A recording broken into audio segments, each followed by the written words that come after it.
Fresh Talking, the internal and external communications podcast with Paul and Martin. Welcome to Fresh Talking, the Fresh Air Group podcast, where we discuss all things communication, internal, external, plus some business planning thrown in for good measure. In each podcast, we take on a different topic. We discuss how we approach it as a production company, actually how we approach it as a business. We share our thoughts, we invite you to tell us yours, and hopefully we'll come up with some tips and tricks along the way, which we can all make use of. My name's Paul Philpott. I'm the CEO here at Fresh Air Group. And I would love to be Martin Burgess-Moon, the media production manager. Who actually just moments before recording this, he's already damaged the studio. We've only been in it for like 5 seconds. It's only my foot. An air conditioning vent is what you got your foot caught in. It could have been disastrous. It's true, yes, we could suffocate. Anyway, disaster averted. In this edition, we are going to be talking about sins. Really? Okay then. Right. There was this one time that I was in a museum and a friend and I went into a replica of a World War II air raid shelter. No, we're not talking about those sort of sins, okay? I mean sins committed by businesses themselves. I right? see. Good job you stopped me there. You can finish the story later and we'll post it as a blog post because I'm not having it as part of this actual recording, all right? So we've recently seen the collapse or partial collapse of some pretty big names in the world of businesses, names that we all recognise on the high street, favourites such as BHS, that wasn't too long ago, Toys R Us, almost our dear House of Fraser, where I love to go and buy my undies, as you know, and even the service provider Carillion. Now, our good friends at the BBC once published an article called The Deadly Sins of Business, and I think it'd be good to reflect on this article. Yes, I remember that one. We're not saying that these businesses that you just mentioned were all guilty of these particular sins, though, are we? No. But I think it's fair to say that the article had interesting timing, and it also makes you stop and think about what could go wrong within any kind of business at any kind of size. It was interesting reading for us, mainly because these sins could have been rectified to a certain extent by what we do here at Fresh Air Group. What's that then? To assist businesses. And we assist them through helping them with communication, you see. A fine song by Spandau Ballet. Well, give me the list then, and let's see. Let's take a look at these one by one. There aren't 7 of these sins, by the way. This isn't biblical or anything to do with Brad Pitt and that actor that we're not allowed to talk about these days. No, I'm not going to end up with my head in a box, am I? No, we get enough deliveries here as it is. Now, there are actually, 5 of these deadly sins of businesses, all right, according to the article. Sin number 1 is complacency.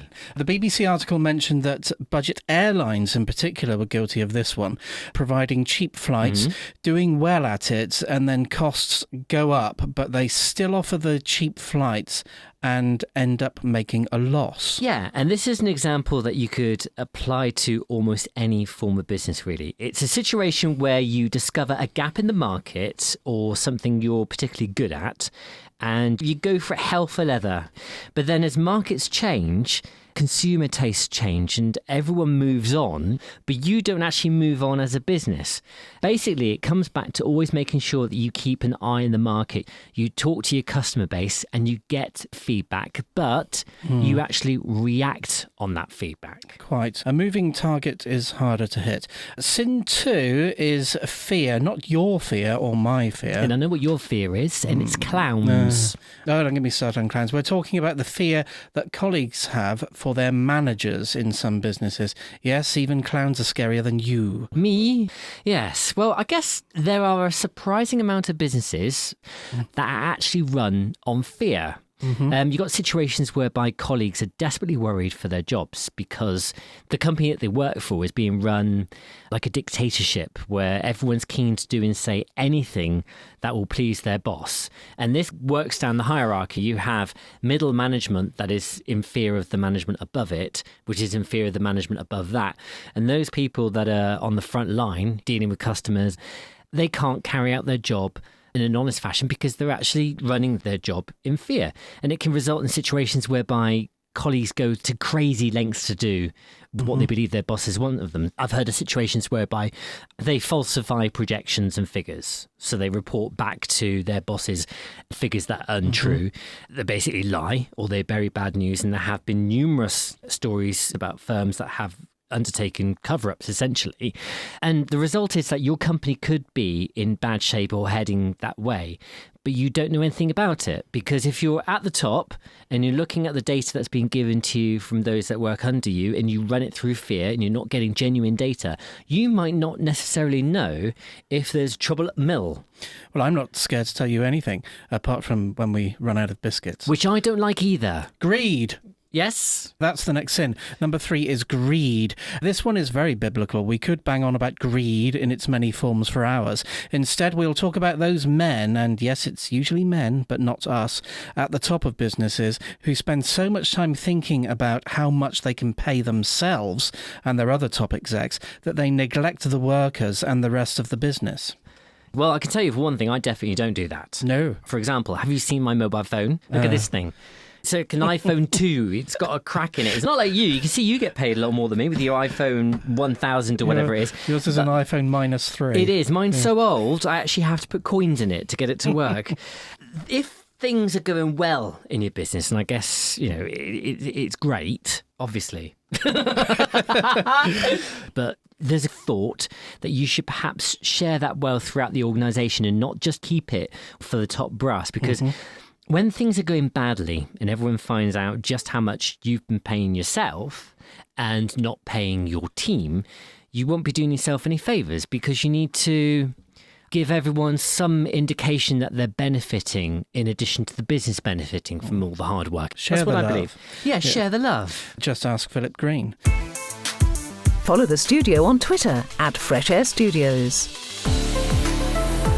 Sin 4 is hubris. Which is the car that you drive, isn't it? No, it's not a car. Hubris is known as excessive pride or self-confidence. The BBC article retells the tale of the new chief exec joining Northern Rock after its collapse, finding palatial offices and luxurious, new but incomplete headquarters, and being somewhat gobsmacked. Why? Well, you might think that if you're the boss and you've worked hard to get there, you deserve a nice office and an equally nice building in which to stick it. Well, possibly. No one begrudges you an office. No, but if you that's- begrudge me an office. But if that office is way too plush, how is that going to look when times are hard? If your HQ is so lofty that you're cut off from the shop floor, how are you going to know what's really going on? It's difficult to have a "my door's always open" policy if everyone is miles away from that door. I keep my door closed just to stop you from coming in. Actually, you know what I've always wanted to have in my office? One of those whiskey cabinets. Oh, like they used to have in Ewing Oil. Yeah. Yeah. So if somebody signs on the dotted line and we get a good contract, I want to just slide open the big drawer to the whiskey cabinet, put 2 lead crystal glasses, obviously one for me and obviously one for you. I'll call you in from across yonder to come into the management office and share in a tot of whiskey. I don't like whiskey, though. I'd go for Dr. Pepper or something. Okay, well, I'd have a Dr. Pepper drawer then. Yeah. But anyway, going back to the point, I guess it's a case of don't lose touch with your workforce, all right? The open door policy as a term is thrown around and never actually genuinely meant. But obviously not everyone can literally have their door open all the time. It might not suit the dynamic. You might be working on confidential stuff or you might be having board meetings. But I think the other way of illustrating that you have an open door is to be seen. And to be seen, and going down to the shop floor or doing a tour of all your branches just to give the genuine impression that you are actually part of that team. Because once you've lost touch, you could end up with losing a lot more. Sin 5 is superficiality. Expialidocious. That's probably the best gag you've actually written in this entire script. Really quite atrocious. No, we're talking rebranding, embracing every new management fad or fashion going, and spending a king's ransom on management consultants. This can mask a whole multitude of sins. There can be so much happening on the surface that it's distracting everyone from the problems the business is actually facing. There's also the risk that when consultants from outside the business are hired, there's a certain amount of outsourcing responsibility, meaning that major decisions are being made by those that aren't directly involved with the business. And have you not ever heard of situations whereby larger businesses make big key decisions based on what consultants have told them? Yeah. And I think sometimes that's Passing the buck. yes, because the management team don't want to be seen to be making the decisions, so they bring consultants in almost with the preconceived brief to say you have to make this kind of saving, which is fair enough. It has to happen occasionally, especially when times are hard. But I don't necessarily believe that bringing consultants in order to make those changes is the right way of doing it. I think if such changes have to be made within any size of organisation, then the people that are in charge, they should stand by their decisions and give an honest explanation of why they're having to make those decisions, rather than getting consultants in and just blaming it on some unknown entity. Yeah.